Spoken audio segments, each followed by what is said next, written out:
I'm delighted to be able to introduce to you our panel today, which is going to explore some of those first questions around what the possibility of carbon finance to contribute to European landscape restoration might be, what kinds of opportunities and barriers our panel sees.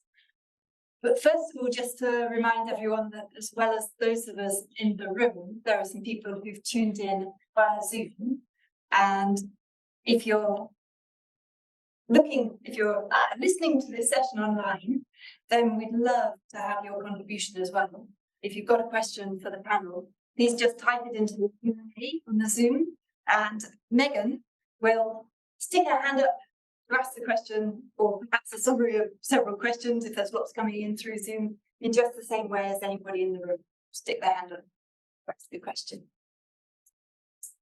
So with no further ado, I should introduce myself. Hi, I'm Laura Miles. I'm from the Nature-Based Solutions team at UNEP Wild Conservation Monitoring Centre. Really pleased to be here.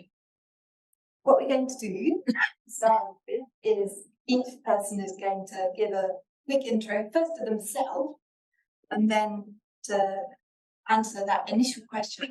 What do you see what kind of a contribution do you think voluntary carbon markets can make to scaling up landscape restoration in Europe? Just a tiny question. If we the mic down again. Hello. It should be on. It's green. Now it's green. There we go. Marvellous. So my name's Andrew Baker. I work for the Woodland Carbon Code in Scotland and across the UK. In terms of answering that question, for me, in terms of, I guess I'm taking it as what's like the biggest barrier in place to scaling or voluntary markets would be risk. It's already been mentioned several times earlier today, but from a variety of perspectives, you've got the risk from an investor. They want to know that if they are going to deploy the millions, tens of millions of pounds we really want to see going into these markets, they need to know what the rules are, very clear long-term projections as well. It can't be constantly chopping and changing for a variety of reasons. And that's something that the Woodland Carbon Code we're struggling with, because we're trying to improve continually whilst trying to provide that consistency of approach, and that de-risking of the process is really challenging to strike that balance.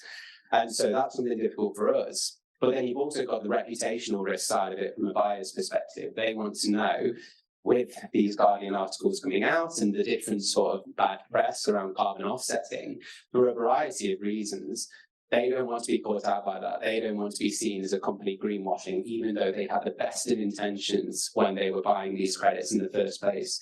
And so those two elements to risk, and then the final one would be for a landowner themselves, the people that actually, the communities and the people on the ground implementing these projects, they don't want to be caught out by overselling carbon, and then in 20 years' time, for our sake, the woodland burning down, for instance, them being incredibly liable or in a really difficult position. So it's trying to mitigate that risk as much as you can at every stage of the process that I think is the main barrier for scaling up the voluntary markets. Over to you, Helen. Thanks very much. Good morning, everyone. Oh, just good afternoon, actually. Sorry about that. Hi, nice to meet you. I'm Helen Newell. I'm the Enterprise Manager for Rewilding Europe, and the Manager for Rewilding Climate Solutions, which is an initiative launched by Rewilding Europe, particularly focused on scaling up restoration in Europe, with one of the potential revenue streams being the voluntary carbon market. So you can imagine my answer to this question of, yes, I do think it can contribute. And I think one of the interesting things is Rewilding Climate Solutions was really launched as a demand-based initiative from both sides of this market. We had buyers approaching us saying, we want to buy carbon credits in Europe that are rewilding, not just tree planting, but really delivering nature conservation that's delivering carbon benefit. But we can't currently buy them. Can you help us? So that was one side of the market. The other side was absolutely the same questions that I think a lot of the ELP projects, and there's some overlap also between the Rewilding Europe landscapes and the ELP projects. But those questions that Maria put up in the clouds at the beginning, but how do we get into this market? Who do we sell to? What standards are applicable? And that's exactly why we wanted to launch Rewilding Climate Solutions, to try and bridge this gap to try and deliver rewilding at scale across Europe. Afternoon, everyone. Sorry, I have a slight croak, so if my voice disappears at any point, sorry. I'm the Senior Climate Project Manager at the Marine Foundation. We're a UK-based marine charity looking at climate and biodiversity credits, amongst other things. And again, I'm going to sort of focus on the barriers, I think, to scaling up, because again, yes, I agree, voluntary carbon markets are a great way to channel finance into these kind of projects.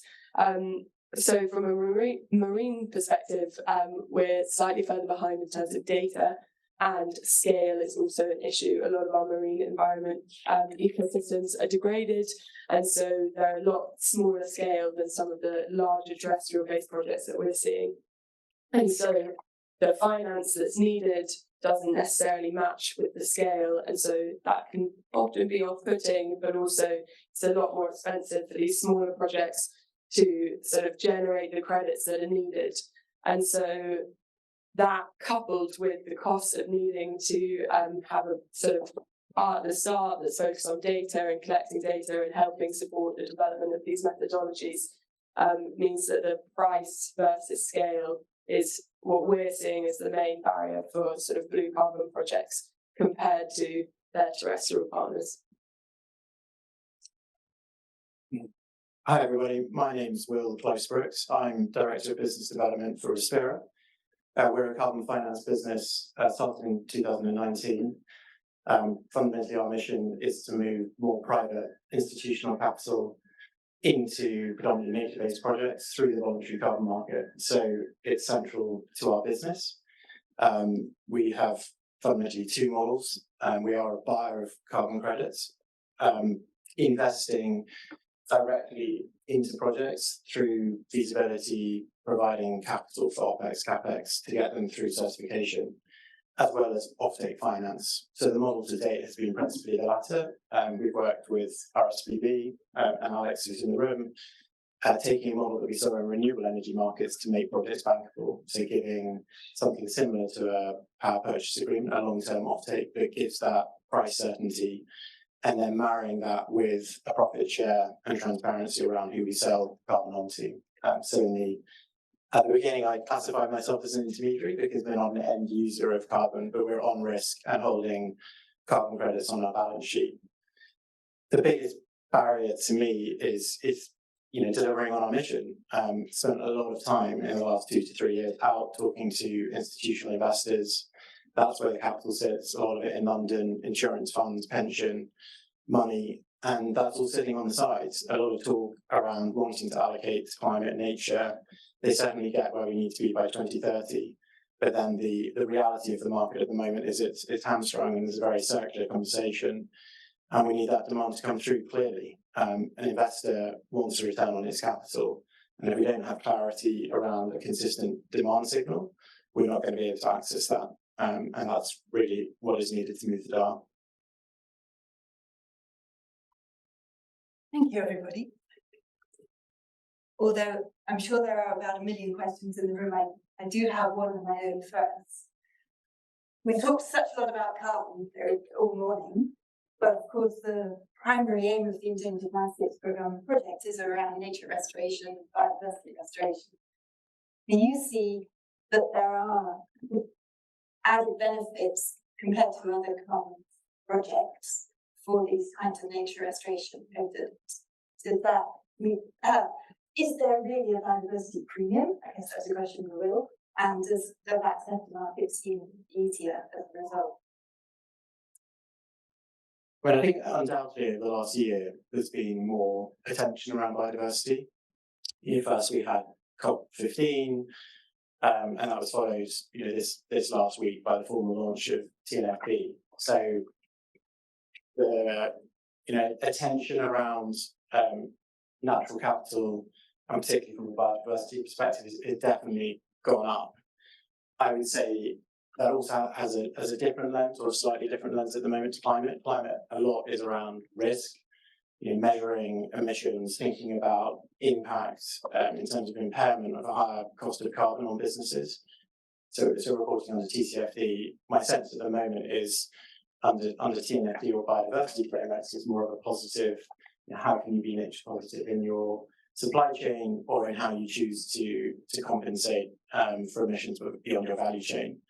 So in practice, when we're selling carbon to buyers, a lot of the intrinsic value is beyond just the carbon. I mean, carbon is a proxy for a lot of value, and when we're talking about internationally, REDD+ projects, say forest conservation, or in Europe, peatland restoration projects, woodland, I think biodiversity is very central to that co-benefits discussion, alongside other benefits. So we talk a lot about flood management, hydrological function, pollination, all of that richness that comes from natural capital, which is why we need to conserve and have a strong market for protection or conservation credits, as well as restoration and removal.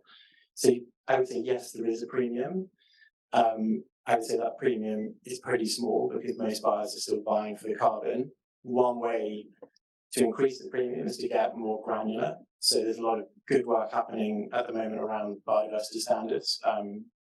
One of the lead organisations driving that's in the room, Dr. Tim Coles, and We Planet. So I'm pretty encouraged by that, and we're starting to see discussions around biodiversity credits in projects alongside carbon, and that's also aided by a lot of tech. So last week I was out in New York, and there's a lot of technological innovation around things like acoustic modelling, eDNA. But my one question is, who's going to pay for that? It's not cheap. So we do need the sort of premium or demand signal again to come through for enhanced biodiversity MRV. And we do have a market in the UK around biodiversity net gain. There are limited other markets doing something similar, but it's helpful to have that. And I guess I have sort of one slight sort of concern is how it all works together, because you can't really divorce the two. So how do you stack credits, or do you sell carbon without the biodiversity, and how do you write your contracts? I think we're going to see quite a lot of flux around that, but consistent measurement and reporting, it should drive, for me, considerable premium.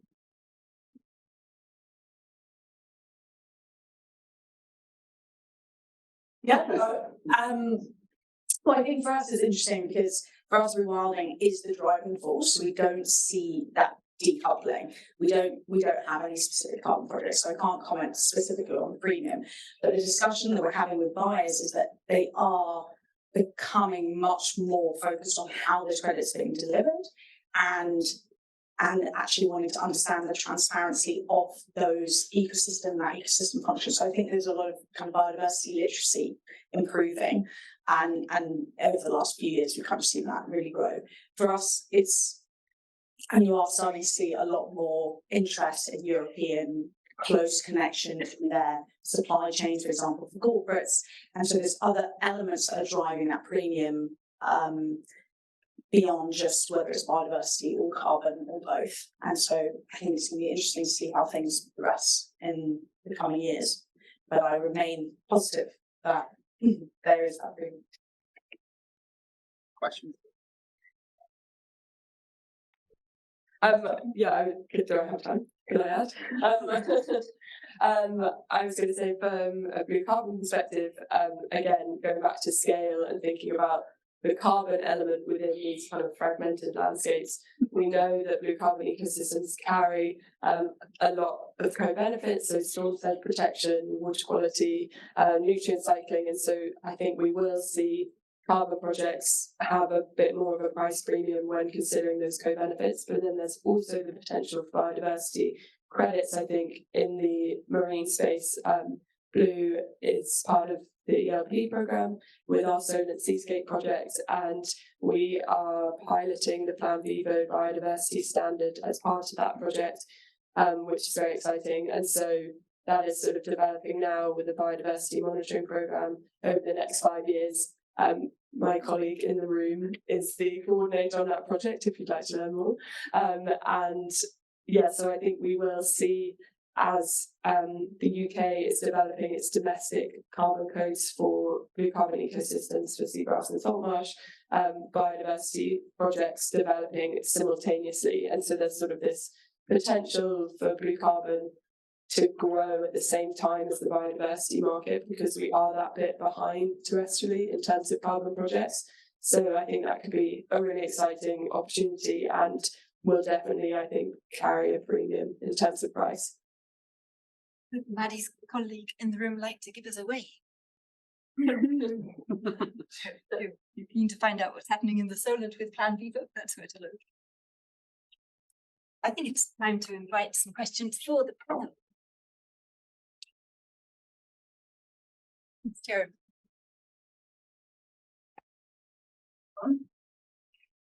I can shout if you like. Let's just use the mic because they're now online. People get to hear you too. Hi, can you hear me? No? Yeah. That's better. Okay. So I'm Jeremy Roberts. I'm the program manager for Cairngorms Connect, which is a 60,000 hectare restoration project in the Highlands of Scotland. About 10,000 hectares of that is peatland, and about 13,000 hectares is forest, with potential for another 18,000 hectares of forest and montane woodland. So the reason I'm saying all of that is that central to the restoration of those habitats is deer management. And as you may know, high populations, particularly of red deer in Scotland, is a major environmental problem. From some work that Megan's done, we know that deer are major emitters of methane. And I'm just wondering whether we're missing a bit of a trick here, or whether any of the panel is aware of any carbon markets which are based around deer reduction as a means of reducing carbon emissions. Because they're significant. Red deer live for around about 14 years. So potentially there's quite a lot to be gained by reducing deer populations. We probably reduce a population by between 1,000 and 2,000 head of deer a year. And something like that is happening across the Highlands of Scotland. It's also, there's not so much doubt there as there is in carbon and woodland restoration, because the carbon benefit is instant. So I just wonder what the panel's views on that might be. Fascinating question, and whether buyers are likely to be enthusiastic about deer development. That's a really good point to actually. So we touched on it earlier, Jeremy, but absolutely. I mean, the public perception of that is that this is all about the marketability for these companies if they're looking at buying carbon credits. And if someone was to say, we've killed 10,000 deer, look how amazing we are environmentally, it's hard to get that clear to the public. It's the same with grey squirrel control. People see them, they are brilliant, but they're an invasive species, they devastate woodlands. But again, it's communicating that message that no, actually, this is the right thing to do environmentally. You know, Jeremy, in Scotland, red deer management and just wider deer management is hugely controversial for a variety of reasons. And you've got some huge landed estates with enormous deer populations, intentionally that high, because stalking deer is such a lucrative industry for a lot of people. You're paying hundreds of pounds for a stag to shoot and that sort of thing. And so for a lot of people, that management of deer can be quite lucrative. And so it's huge political changes need to be made, particularly in Scotland, about how deer are managed and how that process is taken. In terms of the carbon markets, you know, obviously for woodland creation and natural regeneration and colonisation of woodlands, deer management is key, because the huge impact to the deer, completely aside from their methane emissions, is the trampling and the browsing of new woodland generation. So part of the Woodland Carbon Code, we allow for natural regeneration. And one of the actions you can take to say we are implementing woodland creation here is intensifying or monitoring and managing your deer more effectively. So there are markets there from a woodland creation perspective, but not from that methane reduction perspective. As I say, if you were to go down that route, the first question, as Lara says, is you've got to think about, would a buyer have any interest in buying carbon equivalent credits from a mass culling of deer? It's difficult to make that connection, I think, but not saying that that's a showstopper by any means.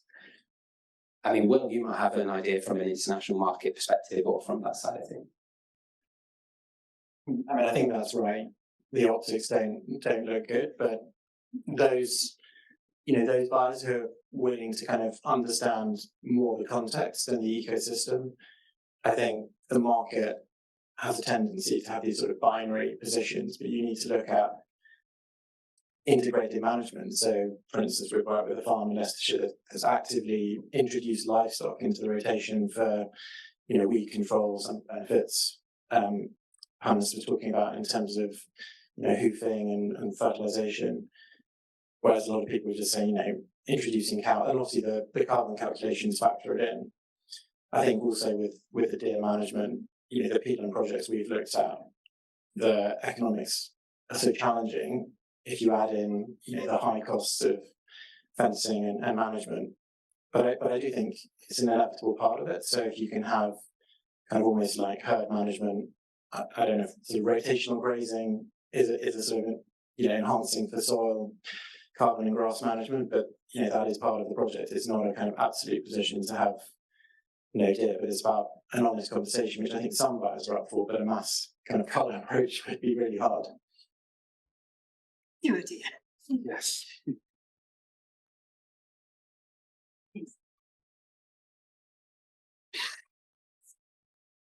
Hi, my name's Ivan and I work for Nattergal, which is a nature restoration company here in the UK. And I felt like this is a really good opportunity to talk about herbivores and sort of just posing the question that starting with carbon might be the wrong place to start, mainly for the conservation professionals, of which most of us are. And that starting with biodiversity is the kind of critical thing and one of the reasons we're all facing so many challenges. And Helena described just before that the carbon markets might be a means to an end, but that end is achieving nature restoration or biodiversity conservation or biodiversity uplift. And herbivores and cattle and deer are good examples. So, Andrew, you referenced the Woodland Carbon Code and the natural regen model. The problem with our rewilding programs here in the UK and the barrier for us using the Woodland Carbon Code is that the volumes of carbon are tiny, especially when we put out our big browsing herbivores to keep that woodland from coming back, because your soil calculations where we're getting our big regeneration are very low, and there's a very low level of uncertainty. And then when you move over to the kind of Glaston regenerative farming model that Respira use, it's all in the soils and none of our scrub is accounted for above ground. And rewilding often in nature restoration with a mosaic of different habitats often falls between regen ag and soils and woodlands and trees. And what we're doing is trees and soils in slightly less volumes of both. And coming up with an MRV system that accounts for both and accounts for that process-led approach is a massive challenge. And ultimately, I'll give you an example. We've got 600 hectares just up the road in Lincolnshire that we're rewilding. It's going to probably sequester around 4 tons of CO2 equivalent per hectare per year in the soils and trees together over the next 50 years. Probably have to sell at about 120 quid a ton to make back the purchase price of the farm. So it is easier up in the uplands where land is cheap, but if we're going to restore lowland properties as well through carbon, we really are going to have to think about how to price in that biodiversity value, and maybe starting with biodiversity as the answer. So long ramble, no real question. Any thoughts on that, maybe from the Woodland Carbon Code and how you approach? Because you start with carbon and that's great, but we're starting with biodiversity, and how do we address that? No, it's really interesting, and I remember looking at it. The difficulty is with biodiversity in comparison to carbon. Carbon's carbon. You sequester a ton of carbon here, and it helps the Amazon. It doesn't matter. Whereas biodiversity, if you are looking at really regenerating one area, generating biodiversity credits or units, then the further away you are from that benefit, it's not really beneficial to you. So biodiversity in of itself is a little bit more challenging to quantify in a way that carbon isn't. A ton of carbon dioxide is a ton of carbon dioxide. And so that can be a bit challenging. So leading from the carbon side of things has that on its side, but you're absolutely right. Sometimes maximizing the carbon sequestration benefit isn't always going to lead to the best nature-based solution that we're actually looking for. So I guess in terms of the way biodiversity is captured within the Woodland Carbon Code, as an example, we have something called the Woodland Benefits Tool, and so every project has to complete that process to see what the actual associated benefits from a biodiversity, from a water, from a social benefit side of things. And so that has to be completed, but in terms of what Will was saying about that actual price increase for a buyer, most of them seem to be most focused on the carbon. They want to hit net zero and that sort of thing. So it's really challenging to bring that biodiversity side of it into it. Biodiversity net gain is really interesting to see what the sort of prices are for those credits and what people are achieving. I've anecdotally heard that people are generating around 50 grand per hectare from the voluntary biodiversity market already. And so that's really interesting to see people going in that direction. Now, once you start talking about that amount of money, you're talking about, let's say, 200 units at £100 a tonne or something like that for carbon. It's all right, but 20 grand in comparison, and that's over 50 years. Compare that to 50 grand's near enough up front from biodiversity perspective. That's brilliant. The only challenge then from our perspective, we'll again touched on this earlier, talking about the stacking or the bundling of those together and buyers knowing exactly what they bought. Great having charismatic carbon to say we've got a biodiversity score of 5 out of 5, and oh no, you're not allowed to say that. Why not? Because someone's already bought the biodiversity benefit. All you're allowed to talk about is the carbon benefit, and so putting that into contracts and that sort of thing, again, becomes very challenging. So integrating all the ecosystem services together, being able to monitor them accurately, it's all part of the solution, but how we integrate them is a big challenge in terms of how we go about that. Did someone have something? Oh, just quickly. Go on. But no, I think it's really interesting points that you brought up, Ivan, and I think this is exactly how we see rewilding across Europe at the moment and how it integrates with the carbon market. There's a lot of the activities that we're doing, although we can prove over time that those are having carbon benefit, we can't actually register that or certify that under an existing carbon standard, as we saw from Megan's great map as well. That not at the moment we don't have standards in Europe, but they also certainly don't cover a lot of rewilding. And whether that's increasing herbivores or decreasing herbivores, it's just missing from this market. And I think this is something we really need to work together, and really interested maybe to discuss this afternoon. I don't know what the topics are, but maybe about how do we actually move this forward? How can we build the evidence base together so that this is actually recognised and we can start selling this? But I do, to Andrew's point earlier, I still think the culling for the buyers may be quite difficult. A couple of other comments. I mean, I agree that the cost of MRV and working with standards needs to come down.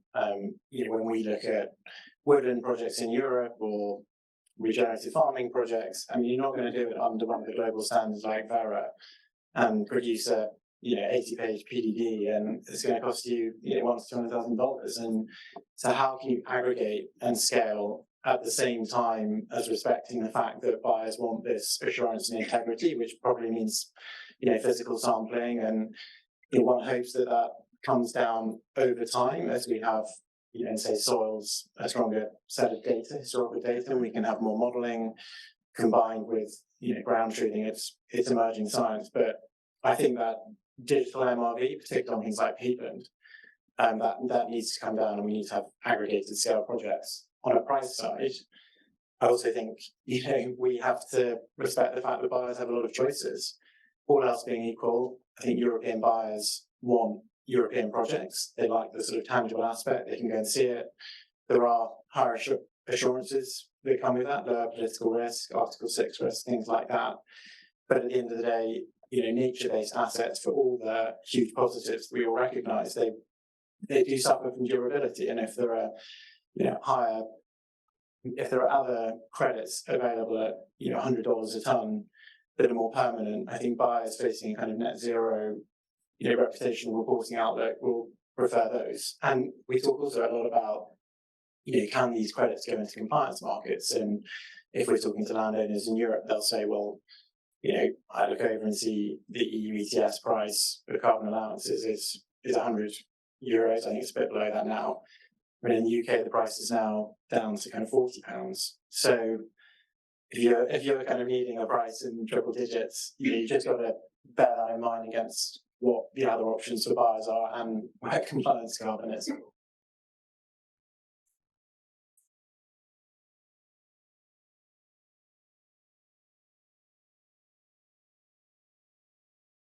Thank you. It's Tim Coles from Reed Planet.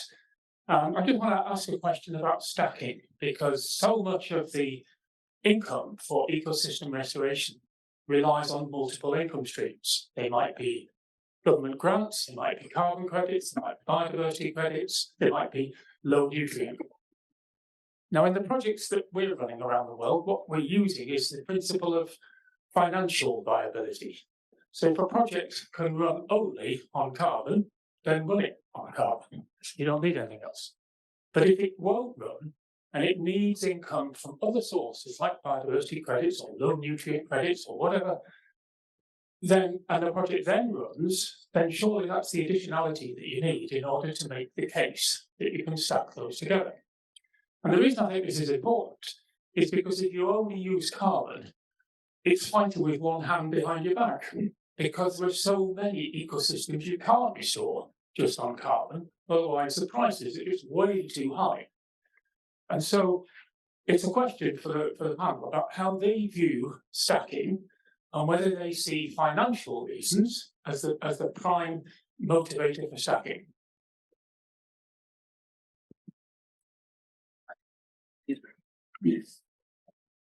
That's again a good question. It's something that at the Woodland Carbon Code we are in a really difficult position at the minute, talking about additionality in terms of, do you actually need the money from the carbon to go ahead with this project? And it's important for us because Woodlands in the UK get some very lucrative grant schemes, and they can access some very high timber prices for commercial conifers in particular. So if you have 10 grand per hectare from English woodland creation offer, plus then the tens of thousands of pounds in the future you might be able to generate from timber, the credibility of the Woodland Carbon Code and the carbon credits may be quite low. If we said, yeah, everyone's additional, it's fine. So what we do is we have a standardized financial additionality test, that some of you may know. And so we say basically how much money you're currently making from the existing land use, usually carbon, and then how much money would a forestry creation project without carbon make. And so if that's lower than the existing land use, we'd say, okay, well, it's not economically viable on its own. You are now eligible for the Woodland Carbon Code. Now, if that value goes over the existing land use in terms of forestry with grants, with timber, with carbon, and then someone said, I also want to be eligible for biodiversity credits, I also want to be eligible for nutrient credits, we'd say, well, you're already making money hand over fist with carbon, grants, timber, you don't need any more. However, you can make an enormous amount of money from farming in the UK because the farming grants can be so high as well. And so for a lot of people, they're saying, I'm making so much money from farming, there's no way I'd convert to forestry, woodland creation, peatland restoration without stacked benefits. And so we are completely open to that. We're really encouraging of that and being able to access all these different markets. But not only the financial side of it, you've also got to consider the legal additionality. So if someone was wanting to plant a woodland for biodiversity net gain credits, for instance, a compulsory market, then we'd say, well, no. So it is having to consider additionality in a fairer way to balance both the credibility of the units and the amount of money that landowners and investors can genuinely make and actually need to make for the project to go ahead. I don't know if, Hannah, this is something rewilding wise.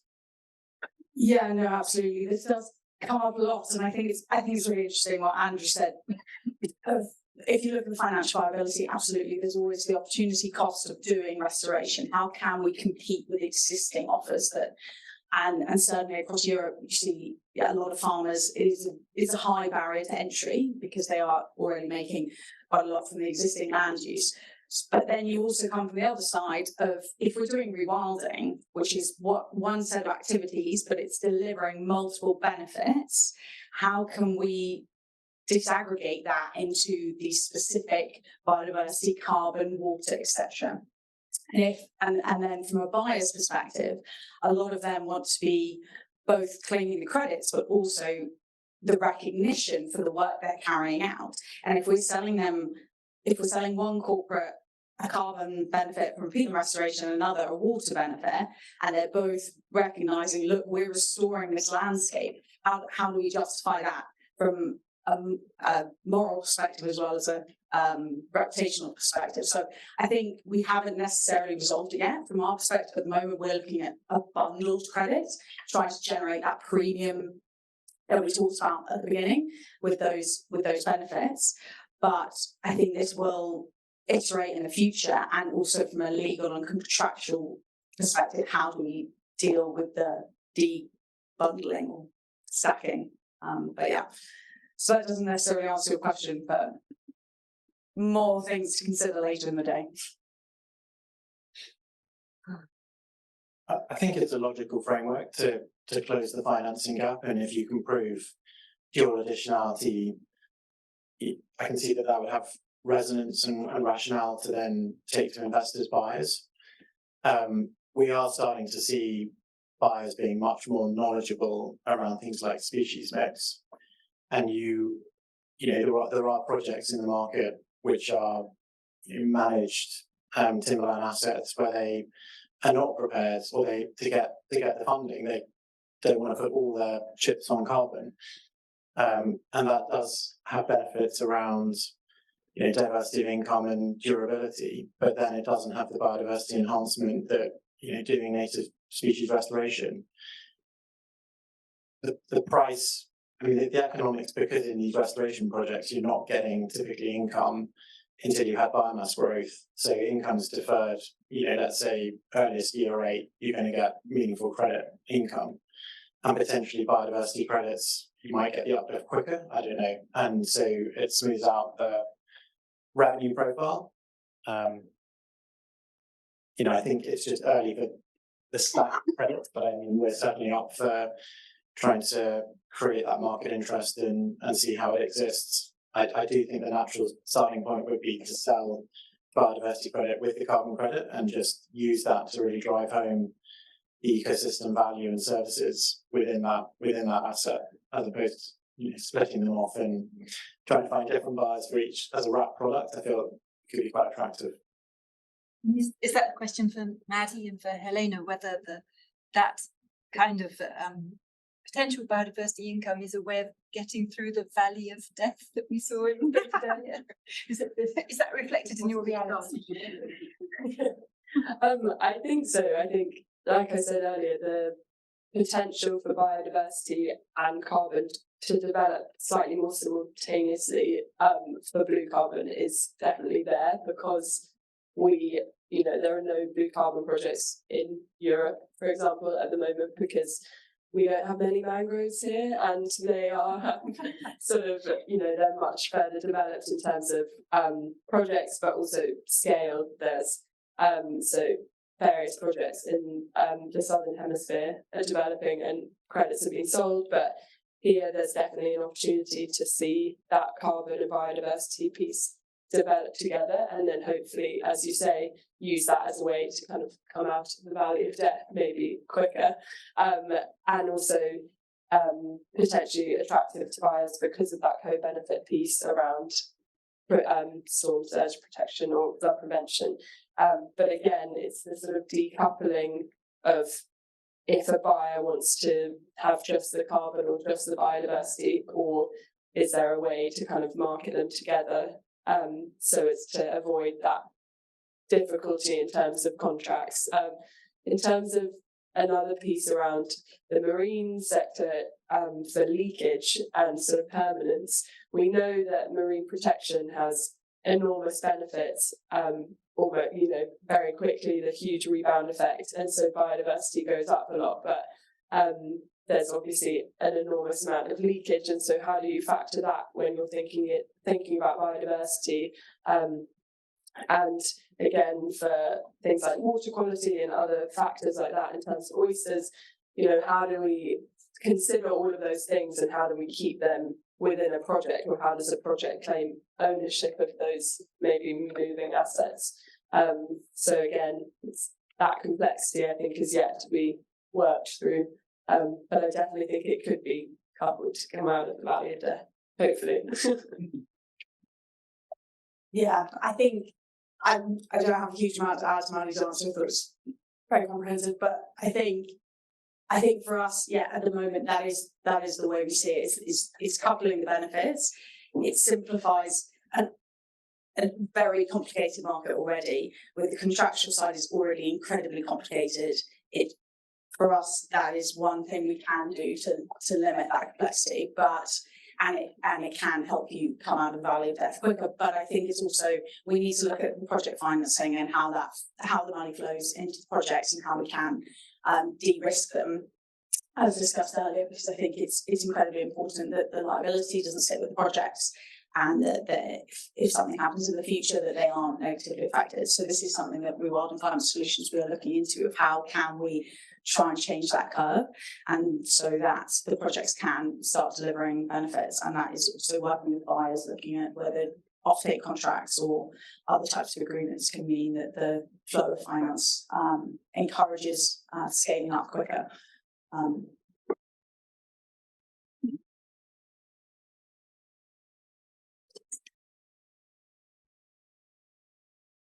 Hi, I'm Greta from the Viva Investors. So I talk probably similar a bit to Will, quite a lot to corporates to try and understand. And they've kind of got this net zero blinker on to some degree, right? And I think what I see as like a major hurdle is we're all talking about how we can kind of segment things out. And it's almost like carbon's ruined things in a way in the short term. And it's like we almost need this environmental impact unit that sits above that, right? Where, to your point, Ivan, that would allow for habitats which are of higher importance to have a certain portion of an environmental impact unit. A kind of standard afforestation project will have a smaller proportion of that environmental impact unit, but you might be able to do it on a larger scale at a lower cost, right? And so what that means is that instead of these net zero blinkers being on, which unfortunately people have now calculated what I call a net zero liability, i.e. what this might cost them to adhere to their public commitments, and they are panicking. However, what we want is more funding to go into nature-rich projects, but that's really hard to do at the moment. So it's like, I don't have the answer because it's really complex, and I realize I'm simplifying something that's incredibly complex. But the whole unit system needs to be brought up a level and things filter into that. And in that way, you might be able to have your Nattergal project might be worth 4 units to a kind of more standard afforestation project, right? And then you can start to allow for these net zero commitments that everyone has, nature-rich projects to start feeding into those, because the cost of production of a carbon credit is really important to corporates and investors because they now realise what their net zero liability is. So if we can have at that level some equivalence element, it will mean that we as investors will be much more willing to go into a project where it might generate X number of environmental impact units and allow us to go at scale into projects like Ivan's. But I don't know what your thoughts are on that. I understand logistically and from a scientific perspective, incredibly difficult. But do you kind of see that as a potential issue, solution, or yeah? What are your thoughts? I don't know. Was it again a bit like Ivan a blurb rather than a question? I mean, there's a clear question around what is an effective carbon price, and that's a carbon price that signals to a corporate, I'm putting a meaningful price on my emissions. That's going to drive decarbonisation in my business, in my supply chain. And the reality is a lot of, obviously a company has an interest to buy as cheaply as possible, but if they're buying carbon credits at $5, it's clearly not the right price. So then how can we as an industry do a better job of substantiating what a fair price looks like to projects? And that can be projects in Europe where there's likely to be a higher cost of production, but then there are higher assurances that come with that. Or it could be projects in the global south where, I do feel a lot of valuing ecosystem services and biodiversity being, most prominent among that. That is part of an honest assessment of the value of that asset. So I think from all perspectives, it's about having a realistic price on carbon that's somewhat higher than where we are at the moment. Sorry. Do you have something? It still just doesn't. I agree. But people will still go to the most. Yeah. I mean, I think carbon is definitely not perfect, but it's, the market, is struggling as it is, and a ton of projects are so heterogeneous. There's so many, different facets and co-benefits, and aspects around durability or risk in baselines and things like that. But I mean, still, you can reduce it to a ton. Again, I mean, from a corporate perspective, they're very much in that ton for 10 mentality. And I think when you look at it in the landscape or from an asset perspective, they're just very different. And that's my big fear is that with biodiversity, it's so difficult to have equivalence when in carbon accounting, which at least, a ton of CO2 is the same in some senses everywhere. And I mean, this is obviously what we planners have been working on. So it might be worth having a comment from them around, how you can get around that impasse around equivalence and be able to compare, biodiversity across different regions. I'd like to check in to see if there are any questions from online.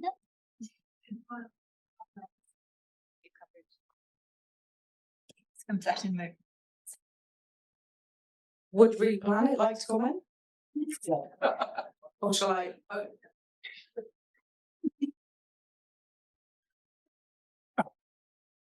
Okay, if we look at the carbon markets, the problem in the carbon markets at the moment is that the avoided loss projects have assumptions that are difficult to realise in real life, and that's was the nub of the Guardian criticism, that if you had a 2% deforestation rate at the beginning of your project, and then you got started and you stopped your deforestation, fantastic. But if all the forests around you also went to zero deforestation, their argument was then that 94% of the credits that you bought were now worthless. That's the nub of the problem. Okay, the solution to that problem is that when you start your investment in a project for an avoided loss, that is the point at which you should fix your loss rate. Because what happens around you, in a sense, is very irrelevant. Because we want everyone to go to zero deforestation. That's a good thing, not a bad thing. But at the moment, investors are seriously disadvantaged, because why would they invest now? Because their biggest threat over the next 25 years is that someone else is going to invest in adjacent projects and they're going to lose all their credits. So that's the problem in the carbon market that's caused the crash in the prices. On the restoration side, the prices are going up. And if you look at carbon, for example, blue carbon at the moment, I mean, we're talking nearly $30 coming out of Pakistan for those credits. So restoration has a possibility of driving, helping the carbon markets. But my point about it before, and very similar to the lady from Aviva, is that you can only do so much with carbon. You can probably just do mangroves just about if you want to keep the price up. But you're not going to restore a native forest because it just doesn't make economic sense. You might as well go for some commercial production. And you can't, when you get to a marine reserve, I mean, there's virtually no carbon, as Maddie was saying, and you have to go for biodiversity. We need to have both tools in our I've lost the analogy there, but we need both tools anyway. But to the point that Will was making, you've got to keep the price down. I mean, if we're trying to go in and sell biodiversity credits at $200, then nobody's going to buy them. So when we look at doing a project, we're looking at keeping our carbon prices 40% below the current market rate, and we halve the price of carbon for a biodiversity credit. And that does attract quite a lot of interest in the marketplace. And incidentally, if people are worried about keeping it below the market rate, isn't that just cheating the communities? Well, we have a requirement that 60% of the funding has to go to communities on the basis of it's the same as Plan B, right, where we learned it from, on the issuance price. But on the resale price, 60% of any profits goes back to local communities. And that then protects the buyer from a guardian expose that says, look, these guys are generating credits for $30 and they're only paying the communities $1. This way, there's a guarantee that this community is getting a fair crack of the whip.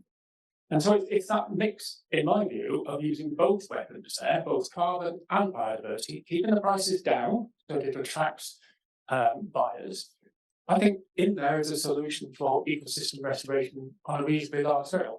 And we have 20 projects, million plus credits that are doing precisely that, stacking carbon and biodiversity credits around the world.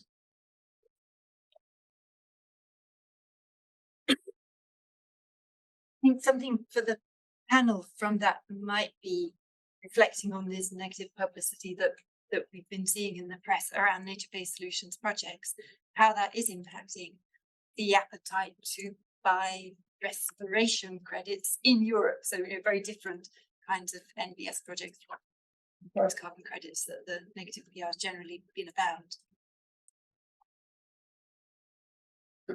Yeah, no, it's had a variety of different effects. First of all, as you say, because a lot of the focus has been on the RED Plus projects and that sort of thing, it's the appetite for homegrown tangible credits that people can really see the whole story. They can see the effect on local communities, the biodiversity, etc., and it's tangible. They can see it there. That side of it has been positive for us because people have been focused more on these sort of projects. But carbon offsetting as a term is now seen as a bit of a bad word, and carbon neutrality, again, is seen as a net zero. That's still fine. People are still happy with that generally, but carbon neutral, no, that's not good enough anymore. So there's a lot of confusion in the market about what do you want us to do? Should we do this? Should we do that?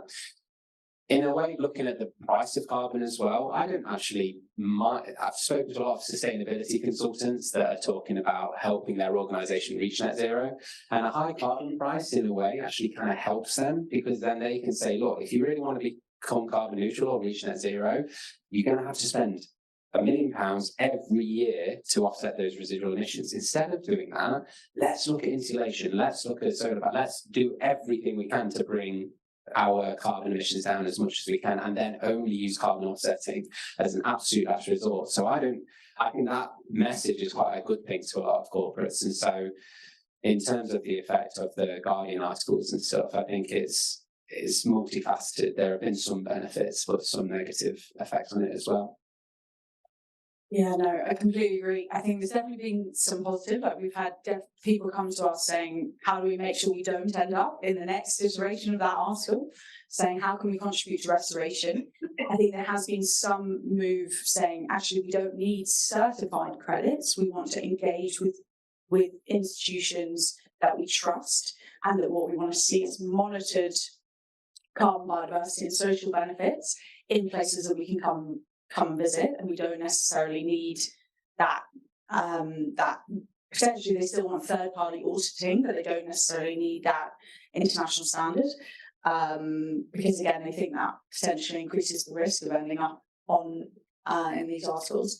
So I think there's definitely been some interest. I think it is driving an increased interest in Europe as well, with a lot of the buyers being here and a lot of focus on we shouldn't be exporting our drive to carbon neutrality to the global south, that we should be addressing it here. So I think there are some benefits, but also, as you say, it's also become really problematic. It's caused even more uncertainty. It's caused some corporates to say we are doing an internal review. We are going to take some time to consider our next steps, so actually put things on pause. So you're seeing a real mix of impacts. I think also there's been some confusion. I think the articles obviously talk about Vera, as Vera is the standard and the methodology provider rather than the project developer.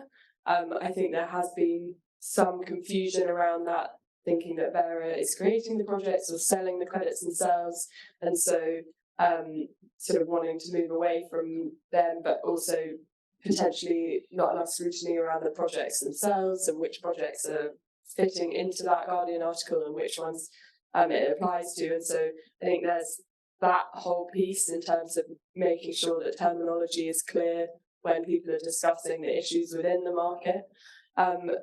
In terms of blue carbon, I think it's meant that people want to ensure that anything that does emerge in blue carbon is as high integrity as possible, continuing with data collection and making sure that that's as sort of concrete as possible as these methodologies develop, which I think has been a good thing. And I definitely agree in terms of corporates thinking that maybe they'll move away from offsetting and sort of think about impact investment in a different way, away from sort of carbon neutrality, which I guess is definitely a positive thing if the money is still being channeled into the right place. But yeah, I think that terminology piece has really been brought to light through the Guardian articles and is important to kind of consider and take stock of when thinking about sort of buyers versus the project developers and sort of who should be the holder of integrity and or if it's the standards, responsibility, etc. So I mean, I think the Guardian for the market writ large has been incredibly damaging. It's really, stopped new buyers coming into the wider market. Existing buyers who have invested and have knowledge are still pretty active. Answering your question specifically about restoration projects, I mean, they fit classically into an SBTI, net zero removal only framework. So, and they're very scarce. So buying removal tons from high integrity projects in Europe, I mean, there are none out there. So from a supply demand perspective, I think there's really strong interest.